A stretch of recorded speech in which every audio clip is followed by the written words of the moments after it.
വാർത്തകളിലേക്ക്. വിവിധ ലഹരി വസ്തുക്കളുമായി യുവതി ഉൾപ്പെടെ 3 പേർ കൊച്ചിയിൽ പിടിയിൽ. നഗരത്തിലെ ഹോട്ടലിൽ നിന്നാണ് പിടിയിലായത്.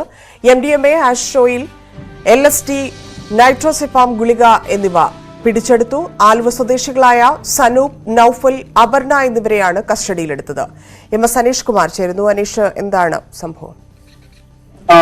ചേരനല്ലൂർ പോലീസ് സ്റ്റേഷൻ പരിധിയിൽ അമൃത ആശുപത്രിക്ക് സമീപമുള്ള ബ്ലൂ മൂൺ ഹോട്ടലിലാണ് പോലീസ് റെയ്ഡ് നടത്തുകയും ലഹരി വസ്തുക്കൾ പിടിച്ചെടുക്കുകയും ചെയ്തിരിക്കുന്നത്. ഇതിൽ പിടിയിലായ സനൂപ്, നൌഫൽ എന്നിവർ ആലുവ സ്വദേശികളാണ്. അപർണ കോട്ടയം സ്വദേശിനി ആണ്. ഇവരിൽ നിന്നും MDMA 4.5 gram, hashish oil, LSD, നൈട്രോസെപ്പാം ഗുളിക, കഞ്ചാവ് എന്നിവ പിടിച്ചെടുത്തിട്ടുണ്ട്. എന്തായാലും ഈ ഹോട്ടലിൽ എത്തിയ ശേഷം മറ്റ് ഇടപാടുകാർക്കായി കഞ്ചാവ് വിതരണം ചെയ്യുന്നതിനുള്ള ഇടപെടലാണ് ഇവരുടെ ഭാഗത്തുനിന്നും പ്രതികൾ നടത്തിയതെന്നാണ് കരുതുന്നത്. ചെറിയ അളവുകളാക്കിയാണ് ഇവർ വിതരണം നടത്തിയതെന്നും പോലീസ് സംശയിക്കുന്നു. പോലീസിന് കിട്ടിയ രഹസ്യ വിവരത്തിന്റെ അടിസ്ഥാനത്തിൽ നടത്തിയ റെയ്ഡിലാണ് ഇവ പിടിച്ചെടുത്തിരിക്കുന്നത്.